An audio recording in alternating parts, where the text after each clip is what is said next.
दादा,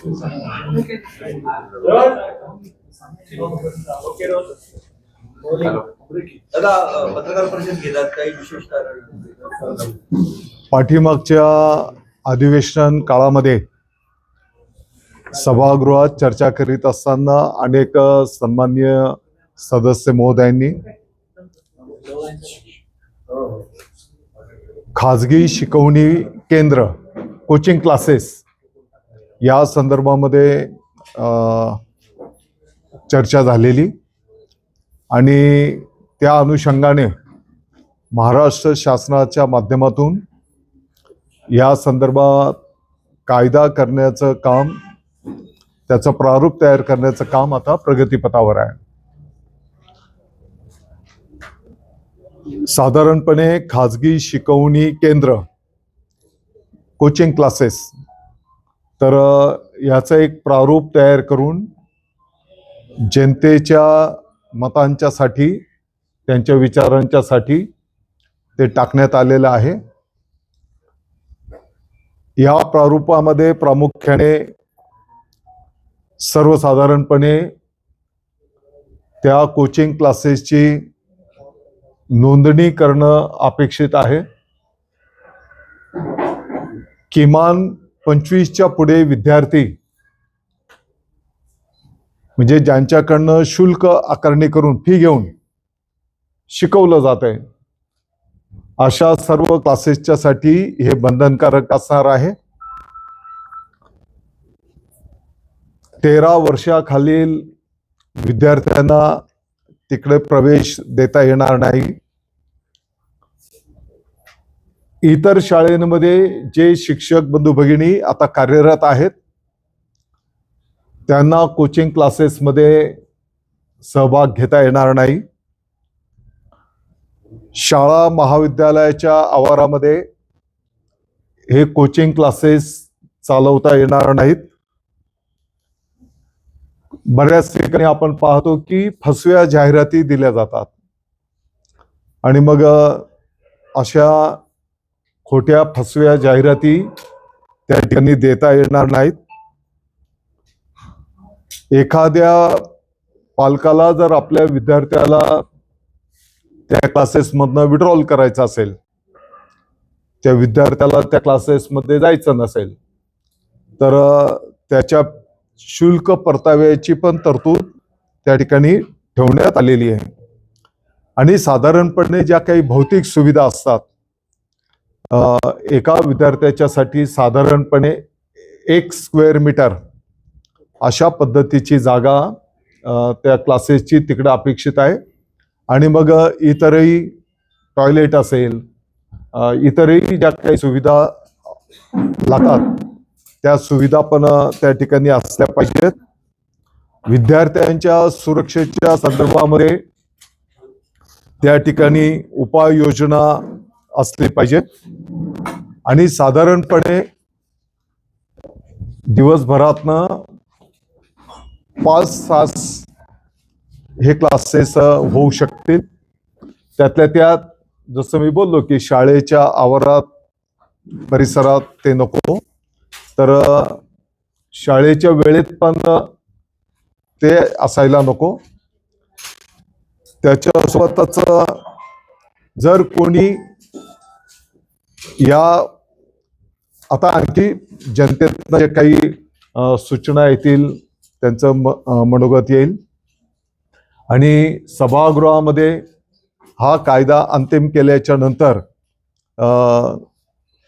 जे कोण या उल्लंघन करेल, काही लहान बाबींचं उल्लंघन केलं तर साधारणपणे 1 लाखाच्या पासून तर 5 लाखाच्या पर्यंत दंडाची आकारणी तिकडे केली जाईल.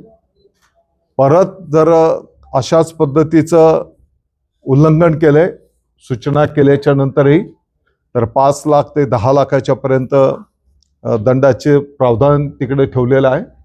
आणि काही गंभीर बाबींचं जर तिकडे काही घटना घडली तर 50 लाखाच्या पर्यंतची दंडाची तरतूद त्या ठिकाणी करण्यात आलेली आहे.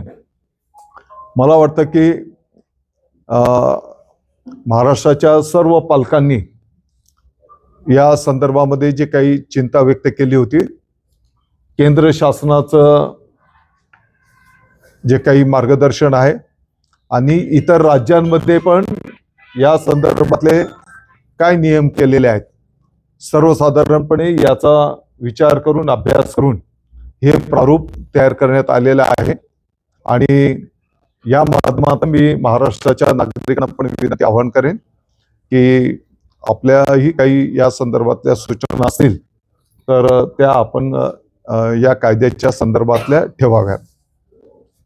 दादा, प्रामुख्याने याच्यामध्ये लखनौची जी दुर्घटना घडली होती त्यानंतर याबाबतची जोरदार चर्चा झाली. 9 वर्ष जवळपास हे जे विधेयक होतं हे लाल किल्लीमध्ये अडकलेलं होतं.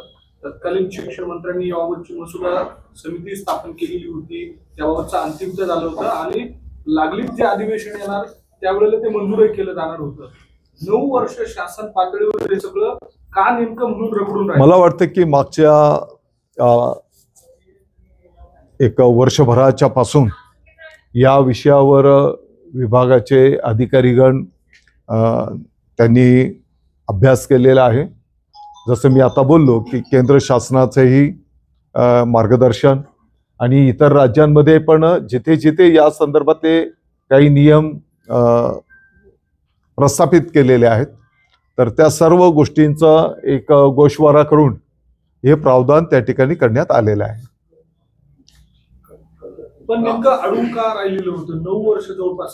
त्यावेळेला खरं म्हणजे 2000 आणि नाही, पाठीमागच्या काळातलं तर मला खूपशी जास्त माहिती नाही, परंतु मागच्या काही अधिवेशनमध्ये आणि आपण पाहतो की काही ज्या घटना झालेल्या आहेत आणि त्या पार्श्वभूमीवर आता हा अतिशय महत्त्वाची बाब आपल्या पालकांच्या हिताच्या दृष्टिकोनातून आणि विद्यार्थ्यांच्या हिताच्या दृष्टिकोनातून आणि म्हणून हे प्रारूप त्या ठिकाणी ठेवण्यात आलेलं आहे.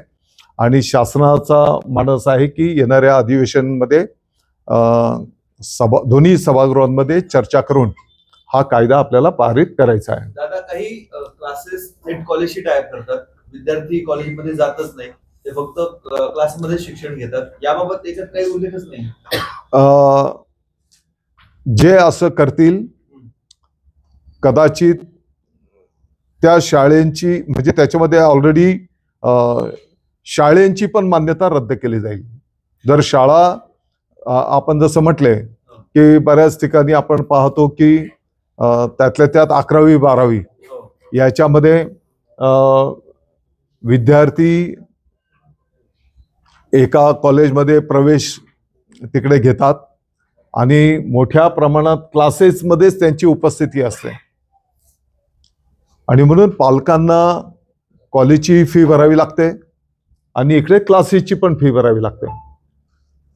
शासन म्हणून म्हणाल तर त्या कॉलेजच्या जो काही स्टाफ असेल, जे अनुदानित असतील, शासनाचे असतील, तर तिथला वेतन बाकीच्या ज्या काही बाबी आहेत त्या ऑलरेडी शासनाला त्या पण कराव्या लागतात आणि म्हणून या सर्व गोष्टींचा विचार याच्यामध्ये करण्यात आलेला आहे. क्लास चालकांकडून जी अमर्याद फी आकारली जाते, लाख रुपये 10 लाख रुपयापर्यंत फी असते, तर यावर काही मर्यादा आहेत? त्याच्यावर सुद्धा आता जेव्हा सभागृहामध्ये चर्चा होईल तर मला वाटतं की साधारणपणे फी पण काय असली पाहिजे या सर्व सूचना त्या ठिकाणी आपले सर्व सन्माननीय लोकप्रतिनिधी ठेवतील, त्याप्रमाणे त्याचा निर्णय केला जाईल. शाळा आणि ज्युनियर कॉलेज मधले प्राध्यापक किंवा शिक्षक स्वतः बाहेर क्लासेस घेतात आणि नंतर तेच पेपर फुटीसाठी म्हणजे लीक करतात, पेपरचे प्रश्न लीक करतात, असे अनुभव अनेकांचे आहेत.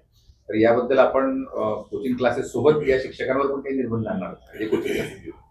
मला वाटतं की मी प्रारूपमध्ये माहिती देत असताना सांगितलं की जे ऑलरेडी शिक्षक प्राध्यापक ऑलरेडी कार्यरत आहेत तर ते क्लासेसमध्ये भाग घेऊ शकणार नाही.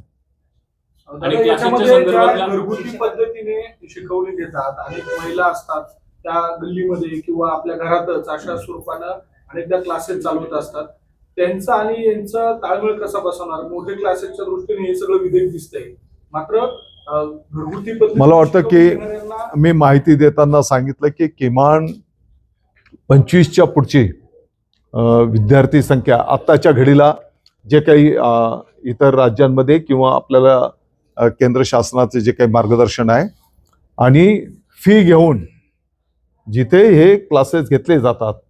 आता घरामध्ये जरी घेत असतील आणि तिथे जर लहान आता हे पण मी माहिती दिली की किमान 13 वर्षाच्या पुढीलच विद्यार्थी तिकडे अपेक्षित आहेत. आणि म्हणून सभागृहामध्ये जसं आता आपण काही प्रश्न ठेवतायत तर सभागृहामध्ये या संदर्भामध्ये आणखी सविस्तर चर्चा त्या ठिकाणी होईल. काही दुर्दैवी घटना पण आपण झालेल्या बघितलेल्या आहेत क्लासेसच्या त्या कॅम्पसमध्ये. तर या सर्व गोष्टींचं प्रावधान कन्सिडर करून हा कायदा त्या ठिकाणी केला जाईल. त्याच्यातच जोडून एक सांगतो की क्लासेस जनरली ग्राउंड फ्लोअरला किंवा फर्स्ट फ्लोअरला खूप कमी असतात. ते दुसऱ्या तिसऱ्या चौथ्या मजल्यावर असतात आणि तिथे सुरक्षेच्या दृष्टीने जसं तुम्ही सांगितलं की आपण किमान तेवढी स्क्वेअर फूट जागा ठेवणार आहोत त्यांच्यासाठी, पण तिथे बाकीच्या पण फॅसिलिटी नसतात. आता आपल्याकडे क्लासेसची संख्या बघितली, जसं मागे एक प्रकरण घडलं होतं गुजरातमध्ये, तिथे मुलांना वरतून उड्या मारला आग लागल्या. मी तेच बोललो की काही पण शिक्षणाच्या बरोबर त्या सुरक्षेच्या दृष्टीने काही प्रावधान आहे. मी तेच सांगितलं आपल्याला की भौतिक सुविधा त्याच्यामध्ये या सगळ्या गोष्टी आल्या की किती जागा असली पाहिजे, किती विद्यार्थी असणार आहेत, त्या प्रमाणात स्वच्छतेची व्यवस्था आहे का, अगदी काही बाबा एखादं काही फायर फायटिंगचं सुविधा प्रावधान तिकडे केलेलं आहे का, या सर्व गोष्टींचा समावेश त्याच्यात आहे. दादा, हा जो प्रश्न आता क्लास विषयी आहे, परंतु अनेक खासगी ज्या शाळा आहेत, अंगणवाडी असेल किंवा प्ले ग्रुप वगैरे आपण म्हणतो, तिथे कुठल्या सुविधाच नाहीये. एखाद्या घराच्या गच्चीवर कुठेतरी अशा ठिकाणी आहेत जिथे ना फायर ऑडिट असतं ना इतर कुठल्याच सुरक्षेच्या बाबतीत काळजी घेतली. मला वाटतं की अंगणवाडी म्हणजे खाजगी याच्यातल्या प्ले ग्रुपच्या संदर्भातलं आता त्याचंही काही काम प्रगतीपथावर आहे. त्याची पण नियमावली तयार करण्याचं काम प्रगतीपथावर आहे. दादा, म्हणजे 13 वर्षाच्या मुलांनी 13 वर्षाच्या आतल्या मुलांनी क्लासला जायचंच नाही असं अपेक्षित आहे. पहिली दुसरी तिसरीच्या मुलांनी काय बघा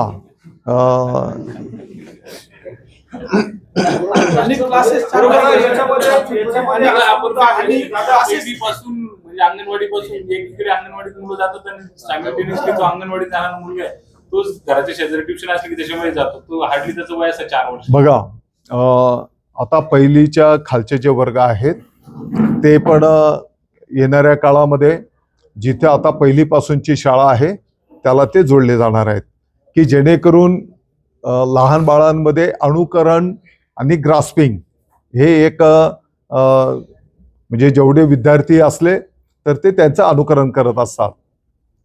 आणि म्हणून जिथे पहिलीपासूनची शाळा आहे तर तिथे जर आपण बालवाडी ज्या काही बालवाटिका आहेत ते जर तिकडे ठेवले तर त्यांना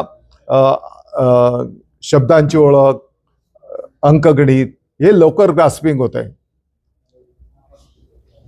शाळांचा मुद्दा असा आहे की ज्या वेळेला शाळेमध्ये चांगलं शिकवलं जात नाही म्हणून क्लास लावले जातात.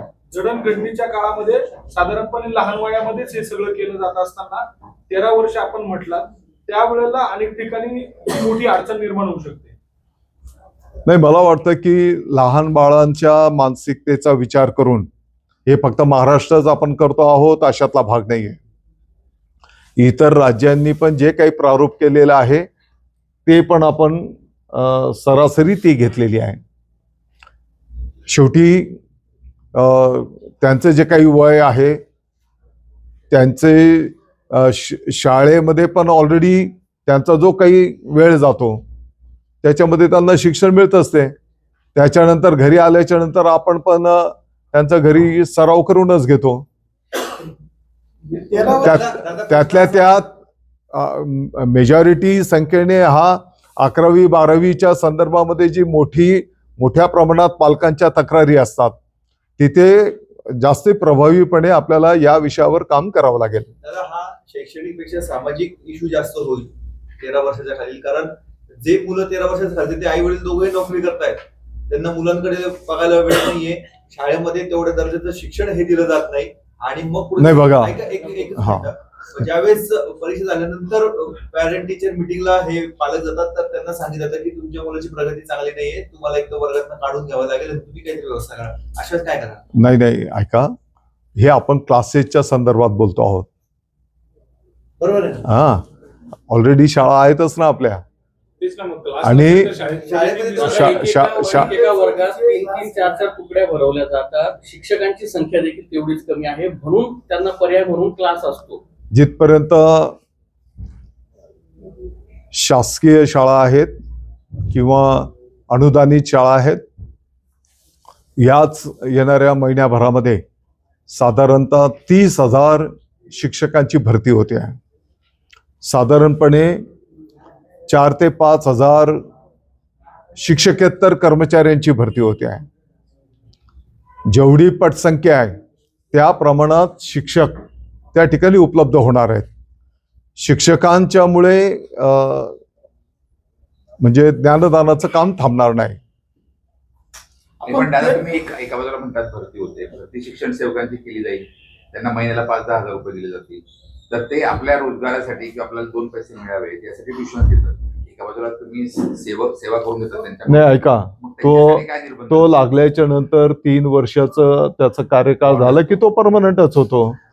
आणि ती गेल्या अनेक वर्षांच्या पासूनची ती अट आहे. परमनंट झाला तर 25% परमनंट होतो. आपण माझी आपल्याला विनंती असणार आहे की आपण म्हणजे शाळेकडे जास्ती लक्ष देऊया. त्या शाळेमध्ये काही कमतरता असेल तर त्या दुरुस्ती करूया, परंतु शाळेकडे लक्ष न देता क्लासेसकडे व्यक्तिगत याच्याकडे लक्ष देणं हे याला कुठेतरी आपल्याला कमी करावं लागेल. आणि म्हणून हे प्रावधान आहेत. आता उद्याच्याला क्लासेसची विद्यार्थ्यांना शाळेमध्येच आपण एवढं चांगलं शिक्षण देऊया की त्यांना क्लासेसची पण आवश्यकता पडणार नाही. पण हे कुठल्या वर्षापासून सुरू होईल? आता येणाऱ्या अधिवेशनामध्येच विभागाचा शासनाचा मानस आहे की आपण हा कायदा करूया. पुढच्या सिलेबस पासून सुरू होईल. पुढच्या सिलेबस पासून दादा दुहेरी प्रवेश जो आहे क्लासचा आणि कॉलेजचा, याच्यावर आपण जे काही म्हटलं ऍक्शन घ्यायचं, तर ऍक्शन आपण शासन नात्याने कशा प्रकारे घेणार? हा कायदा झाल्याच्या नंतर कागदपत्र 70% हजेरी दाखवली तर कागदपत्र वगैरे कसे तपासले जाणार? कोणती शाळांची. शाळांनी जर एखाद्या विद्यार्थ्याची 70% हजेरी दाखवली तर आपण तिच्यावर ऍक्शन घेऊ शकत नाही. पण तो विद्यार्थी क्लासला जातोय, खाजगी क्लासला. मी तेच तर बोललो ना की म्हणून वेळेचं प्रावधान आपण ठेवतो आहोत. शाळेच्या वेळेमध्ये क्लासेस चालवता येणार नाहीत. आपण शाळेची तपासणी केल्याच्या नंतर तिथे जर विद्यार्थी नाही दिसले, कारवाई होईल. एकाच क्लासला विविध शाळेचे विद्यार्थी असतात. शाळेचे प्रत्येकाची वेळ वेगवेगळी असते. अशाच आपण काही टायमिंग दिले, आपण 5 तास बोलले त्यामध्ये, एखादा खाजगी क्लास फक्त 5 तास चालू शकतो. नाही, आपण माझी आपल्याला विनंती आहे की शाळेच्या हिताच्या जास्ती गोष्टी करू आपण. दादा क्लासेस चालकांचा याला विरोध आहे. त्यांनी पत्रकार परिषद पण घेतली आणि ते सांगितलं की जे काही 13 वर्षाचे जो काही क्रायटेरिया लावलेला आहे तो चुकीचा आहे. तर या संदर्भात म्हणजे 13 वर्षाचा विद्यार्थी हा साधारण 6वीच्या पुढचा विद्यार्थी असतो. मग 5वीच्या विद्यार्थ्यांनी पण क्लासेसला यायचं नाही का? त्यांनी त्यांचं मत ठेवावं ना. आता पब्लिक डोमेन मध्ये जर आपण टाकलेलं आहे, ज्याला जे जे मांडायचं आहे ते मांडू शकतात. आता सगळ्यात महत्वाचं की त्या टाईप शाळा आहे त्या 11वी बाबत, 11वी आणि 12वीच्या याच्यासाठी सगळ्यात महत्वाचं की नीट आणि सीएटी साठी क्लासेस लावतात. पण आता ते सगळं बंद झाल्यानंतर महाविद्यालयामध्ये किंवा ज्युनियर कॉलेज शाळेमध्ये त्या दर्जाचं शिक्षण मिळावं यासाठी काय काय करावं? आपण बंद झाल्याची गोष्ट करत नाहीये. आपण ते बंद करायला बोलत नाहीये. आपण बोलतो आहोत की त्याला आपण कायद्यामध्ये त्याचं कायद्याचा प्रारूप करून त्यांना त्याच्यामध्ये काम करायला बोलतो आहोत. दादा आपण दादा 13 आणि याच्या करताच नाही, आपली गुणवत्ता वाढवणं हे तर आपली जबाबदारीच आहे. ते काही क्लासेसवर अवलंबूनच ते काम करणं काही अपेक्षित नाही आहे. हे दादा- परंतु जी वस्तुस्थिती आहे ती पण स्वीकारावी लागेल आपल्याला. दादा आता 9 वर्षापासून हे म्हणजे हा प्रश्न प्रलंबित होता, काही कारणाने रखडला. नाही, मला माहित नाही मागच्या. पण हे काँग्रेस जनता पार्टीचा धसका घेऊन आपण करतोय का? तर त्यांनी सगळ्या गुणवत्ता आणि शाळेत- तुम्ही सगळ्या गोष्टी- तुम्हाला मी याचा फाईल देईल या विषयाची. ती फाईल कधीपासून तुम्ही सांगताय 9 वर्षापासून, मला पाठीमागच्या काळातलं माहित नाही, पण साधारणपणे वर्षभराच्या पासून आपला विभाग या विषयावर काम करतो आहे. शाळांच्या तपासणीचा जो म्हणजे शाळांच्या आपण जे तपासणी करतोय त्याची जी गुणवत्ता तपासतोय, त्याच्याबरोबर त्या भौतिक सुविधा तपासतोय, हे सगळं त्याच अनुषंगाने होते. अरे आपण मागे 1-1.5 वर्षापूर्वीपासून आपण सगळेजण करतोच आहोत ना हे. आपण गेलेलो नाही शाळेमध्ये, त्याचं तुम्ही आपण सगळे सोबत गेलेलो आहोत. हे बघा दादा, एक प्रश्न मुळाचा असा आहे की तुमचं जे कार्यक्षेत्र आहे ते पूर्व प्राथमिक पासून 12वी पर्यंतच आहे, 1ली ते 12वी. 1ली ते 12वी. आता तुमचा हा कायदा 12वी पर्यंतच्याच क्लासेसला लागू होणार की त्याच्यानंतरच्या? कारण की बरेचसे क्लासेस एमपीएससीचे असतात, नीटची परीक्षा म्हटली तर ती 12वी नंतरची असते, तर त्याच्या पुढचं काही सगळं याच्यामध्ये चर्चा करताना काहींनी तर हे पण काही मनोगत ठेवलं की बाबा काही ठिकाणी पोलीस भरती, क्लार्क भरती किंवा असं वेगवेगळे- इतर भरतीच्याही संदर्भात मला वाटतं की आता हा जो विषय आहे हा वरिष्ठ महाविद्यालयांचा, तर त्या विभागाशी आम्ही संवाद करू. दादा, हा 13 वर्षाच्या खालील आपण जो निर्णय घेत आहोत, तर कुठल्या राज्याचा आपण अभ्यास केला आणि कुठल्या कुठल्या राज्यामध्ये असं आहे त्याचं माहिती देऊ तुम्हाला. सर्व शाळांचे महाविद्यालयांचे विद्यार्थी मोठ्या संख्येने खाजगी क्लासेसमध्ये जातात, पण मग ते का जातात किंवा त्या शाळेचे व्यवस्थित शिकवलं जात नाही, की ती शाळा अनुदान पण घेते, ग्रँट मिळतात, प्राध्यापक भरती होते, त्यांच्या संदर्भात आपण काही ऍक्शन घेणार का? नाही, मला वाटतं की गुणवत्ता वाढ करणं हे तर आपली रुटीन जबाबदारीच आहे. आणि तुम्ही म्हणता ते बरोबर आहे. इकडे जर गुणवत्ता मिळाली तर कोण खाजगीकडे जाण्याचा डबल फी देण्याचा काही पालकांना हौसुडी आहे. पण ते अनुदान घेतात, आपले सर्व सोयी सुविधा आपल्या घेतात, मग तरी ते बाहेर जातात. मग अशांचं अनुदान वगैरे आपण कमी करणार की प्राध्यापकांची संख्या कमी करणार? ज्या शाळेमध्ये येणाऱ्या काळामध्ये जर बाबा विद्यार्थी नाही, प्रॅक्टिकल तिथे आणि रेकॉर्डवर शाळा आहे, विद्यार्थी क्लासेसमध्ये आहेत, अशा ठिकाणी कारवाई होईल. दादा, पण 5वीच्या आतील जे मुलं आहे त्यांचं दप्तराचं जे वजन आहे त्यांच्या पाठीवर मोठ्या प्रमाणात आहे, तर त्याबाबत पण काही निर्णय होणार आहे का?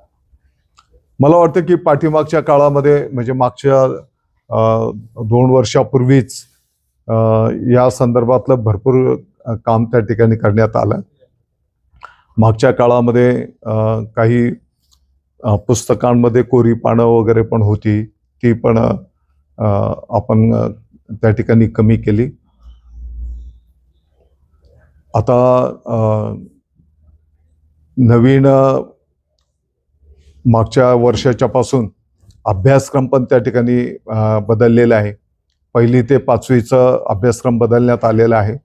येणाऱ्या काळामध्ये आणखी 2 वर्षामध्ये पूर्ण 12वी पर्यंतचा अभ्यासक्रम तज्ज्ञांच्या मार्गदर्शनाखाली आणि विद्यार्थ्यांच्या हिताचा त्या ठिकाणी ते काम प्रगतीपथावर आहे. ते पुस्तकं आपण जी बदलली, त्या पुस्तकामधली कोरी पानं जरी काढली, पण काय झालं की 3-4 विषय एकत्र केल्यामुळे त्या पुस्तकाची साईज मोठी झाली, त्यामुळे ते अजूनही नाही, कुठे कोण एकत्र केलं? आता बरेच म्हणजे आता आपल्या स्टेट बोर्डची तर ठीकच आहे, पण सीबीएसईचं तसंच आहे, आयसीआयसीचं तसंच आहे. नाही, मी आपल्या स्टेट बोर्डची गोष्ट करतोय मी. नाही, आपण एनईपीच्या अंतर्गत काय करतोय की आपण सीबीएसईच्या काही गोष्टी फॉलो करणार आहोत, ते सगळं करणार आहोत. ऑलरेडी सीबीएसई मध्ये ते दप्तराचं ओझं अजून कमी झालेलं आहे, तर मग ते तसंच येणार का आपल्याला स्टेट बोर्डला? त्यांनाही सूचना करू. दादा, आणि हे सीबीएसई म्हणजे आपण ही जो शिक्षण आता जो अभ्यासक्रम आपण बदललेला आहे ते जर तुम्ही बघितलं तर जसं लोकांच्या मनामध्ये एक भावनात्मक गोष्ट असते की बाबा इंग्रजी शाळा किंवा CBSE पॅटर्न, तर त्याच्यातल्या काही ज्या चांगल्या गोष्टी होत्या त्या गोष्टी आता आपण आपल्या मराठीमध्ये घेतलेल्या आहेत. तुम्ही जो कायदा त्यांचं म्हणणं तेच आहे की तुम्ही जो कायदा बनवला हा मराठी शाळांसाठी आहे का CBSE, ICSE सगळ्यांना लागू आहे? क्लासेसचा क्लासेस सगळ्यांसाठी आहे, सर्वांसाठी सर्वांसाठी आहे. तिन्ही सिलेबस साठी मग हे दप्तराचं ओझं पण महाराष्ट्रामध्ये तरी किमान तिन्ही लोकांसाठी सेम असायला पाहिजे असं. दादा 15 आपण आपलं मराठीचं तर कमी केलेलं आहे, तुम्ही म्हणताय तसं इतर माध्यमांचं तपासून घेऊ. सीबीएसईचा प्रॉब्लेम असा झाला, शाळेनुसार पुस्तकं बदलत आहेत पण ते त्या एका ठराविक दुकानामध्येच मिळतात, दुसऱ्या दुकानामध्ये गेलं तर ते मिळत नाही. त्या संदर्भातला पण नियम आहे. त्या पालकांनी जर तशी तक्रार दिली तर त्याची चौकशी करता येईल. विशिष्ट दुकानातून हे साहित्य घेतलं पाहिजे असं बंधनकारक त्या ठिकाणी करता येणार नाही. दादा, बहुतांश शाळेचं सिलेबस आयसीएससी पॅटर्न मध्ये समजा आता झेवियरचा विद्यार्थी आहे त्याला वेगळं पुस्तक आहे, डॉन बॉस्कोचा विद्यार्थ्याला वेगळं पुस्तक आहे, मानचा विद्यार्थ्याला वेगळं पुस्तक आहे, सेम पॅटर्न आहे, वर्ग सारखे आहे आणि सिलेबस वेगवेगळा आहे आयसीएससी मध्ये. CBSE ला तेच आहे. समजा एखादं भोसलामध्ये CBSE असेल तर तिथे जी पुस्तकं जो 5वीचा विद्यार्थी असेल त्याला जी बुक्स आणि सिलेबस आहे तो जर फ्रावाशी अकॅडमी मध्ये असेल तर त्याचं पूर्ण डिफरंट आहे. बुक पण वेगळे, सगळंच वेगळं आणि त्याचं दुकान पण वेगळं आहे. नाही, अधिकाऱ्यांच्या माध्यमातून याची चौकशी करून घेऊ. त्याचे पब्लिकेशन नुसार बदल, पब्लिकेशन जेवढं कमिशन देत जाणार आपण जर शाळेची फी जर वेळेवर दिली नाही तर त्यांना 100 रुपये पर डे ही लेट फी देखील शाळा घेते. म्हणजे यांचं स्वतःच उदाहरण तसंच आहे. मराठी शाळेत टाकायचं असं वेळेत द्यायची ना. ठीक आहे, चल. एक अजून महत्त्वाचा विषय आहे का आपण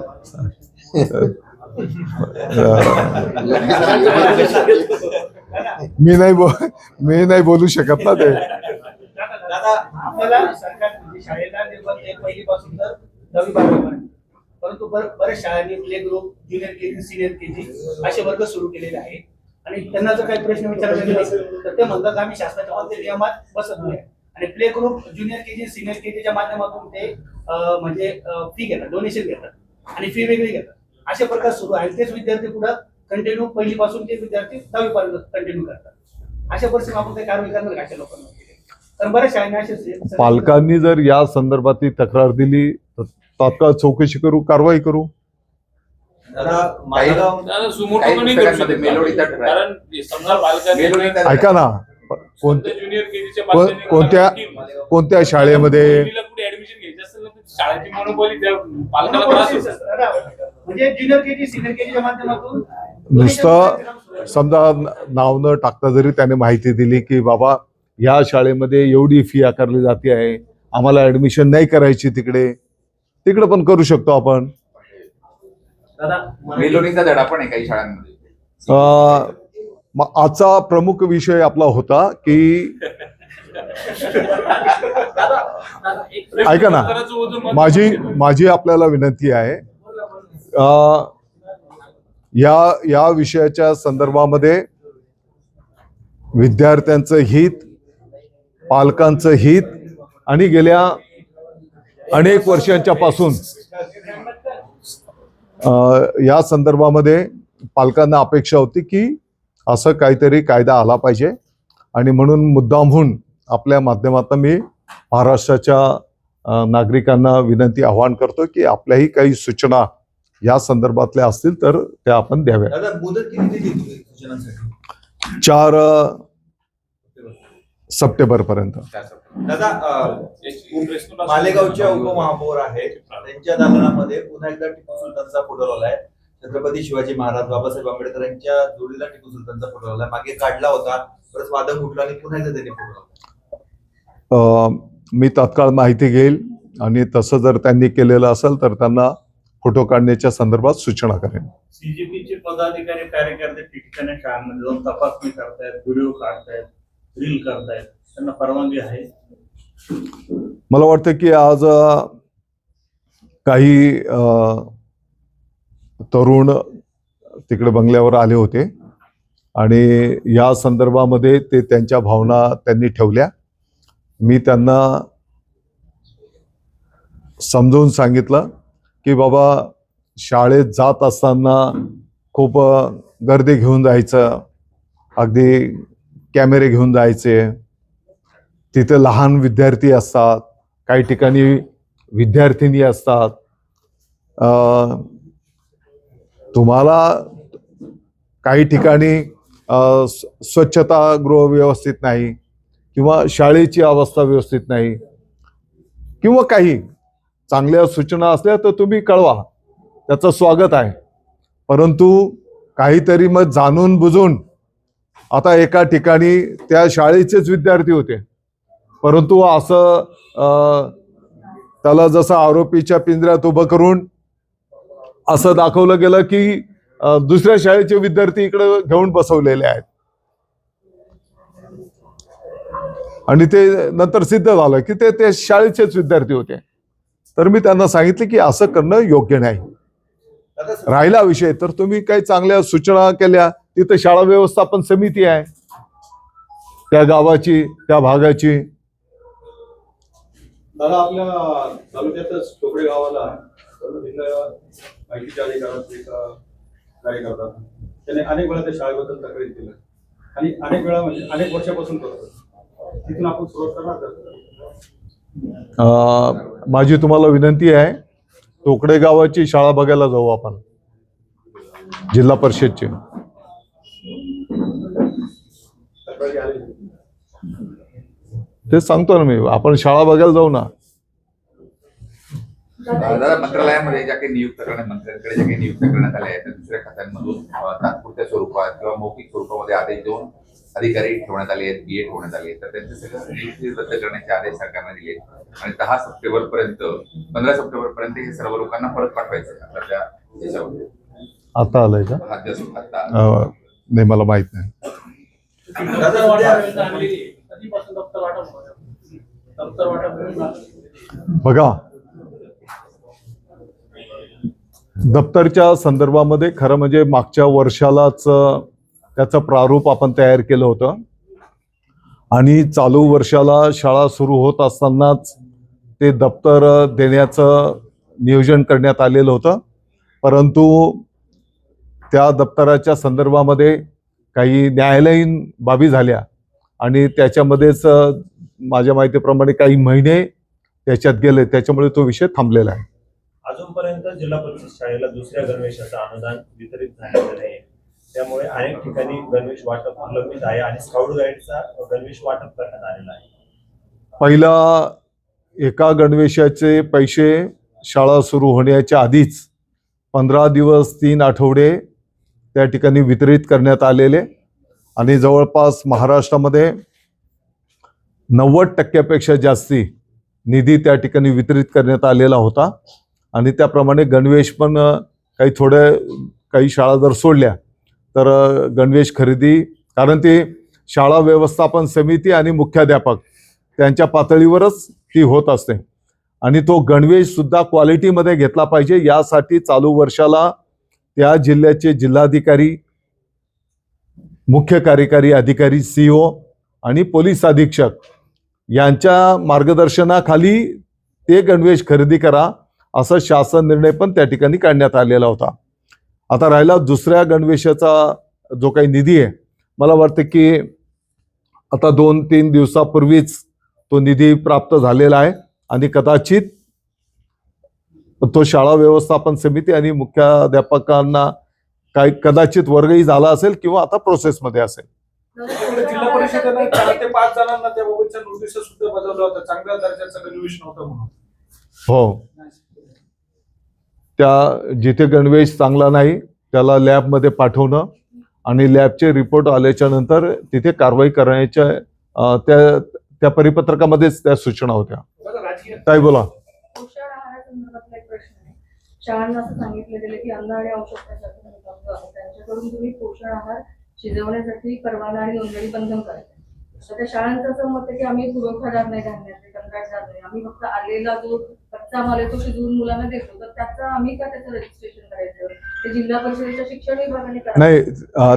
त्या संदर्भात तर मी माहिती घेईल, परंतु जो काही पोषण आहार आहे तो गुणवत्तापूर्ण क्वालिटीमध्ये असला पाहिजे अशा सूचना करण्यात आलेल्या आहेत. पण त्यांची मागणी आहे की हे तुम्ही झेड शिक्षण विभागाला सांगा आणि त्यांनी आम्हाला ते सर्टिफिकेट द्यावे, आम्ही ते दर्शनी भागात लावतो. तर ते त्याच्याबद्दल तुम्हाला काही आहे का? माझ्या मतानुसार त्या सर्टिफिकेट जेवढं महत्वाचं आहे त्याच्यापेक्षा प्रॅक्टिकल महत्वाचं आहे. म्हणजे तो पोषण आहार तेवढ्या क्वालिटीचा जाणं हे महत्वाचं आहे. शाळांच्या आयडी घोटाळ्यामध्ये शिक्षणाधिकारी सहकार्य करत नाही असं पोलिसांचं म्हणणं आहे. अशामुळे सगळ्या कोणाचं? पाचही जिल्ह्यातल्या शिक्षणाधिकाऱ्यांना नाशिक पोलीस आयुक्तालयात बोलवण्यात आलं होतं आणि त्या शिक्षणाधिकाऱ्याची धाडाधर्ती घेण्यात आली. शिक्षण विभाग त्याबद्दलची काही चौकशी सुद्धा करत नाही असं समोर आलेलं आहे. तर शिक्षण विभाग खरोखरच गंभीर आहे का या सगळ्या घोटाळ्याबाबत? आणि शिक्षणाधिकारी कोण नाही, पोलीस प्रशासनाने जर असं निदर्शनास आणून दिलं तर जे अधिकारी या चौकशीला सहकार्य करत नसतील त्यांच्यावर त्या ठिकाणी कठोर कारवाई केली जाईल. आधारच्या पिंपरी आश्रम शाळेचा विषय आहे. तिथं आताचे जे ट्रस्टी आहेत आणि अगोदरचे ट्रस्टी त्यांच्यामध्ये वाद सुरू आहे. मात्र आताच्या ट्रस्टींचं मत आहे की जोपर्यंत वाद तिथला सुटत नाही तोपर्यंत आम्ही तिथलं जे काही कंपाऊंड पडलेलं आहे ते व्यवस्थित करणार नाही. मागे काही दिवसांपूर्वी तिथे मुलांनी आत्महत्या केली. पिंपरी आश्रम शाळेची गोष्ट आहे, त्र्यंबकेश्वर तालुक्यात आश्रमशाळा हो अनुदानित आहे. तर त्या ट्रस्टीचं मत आहे की जोपर्यंत आमचा वाद सुटत नाही तोपर्यंत मी हे गोष्टी करणार नाही. कदाचित हा वेगळ्या विभागाचा विषय असेल. तत्र विद्यार्थ्यांचा विषय म्हणून मी त्याचं माहिती केलं. आणि जिथे आपल्या विभागाची गोष्ट सांगतो, जिथे संस्थेच्या ट्रस्टींमध्ये वाद असतील तर तिथली भरती करताना म्हणजे शिक्षण विभागाने पुढाकार घ्यायचा आणि तिथली भरती करायची, हा निर्णय विभागाने केलेला आहे.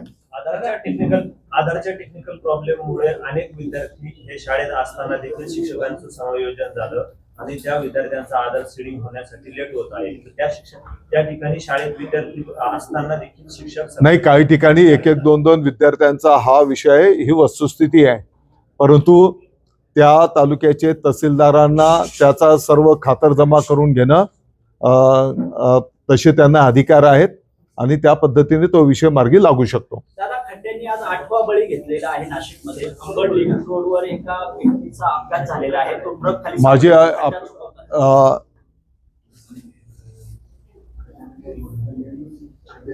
जे काही दुःखद घटना झाली असेल तर ती निश्चितपणे आपल्या सर्वांच्यासाठी दुःखदायक आहे. मी स्वतः जे काही ज्या विभागाशी संबंधित तो विषय असेल त्यांना मी स्वतः त्या ठिकाणी बोलेल.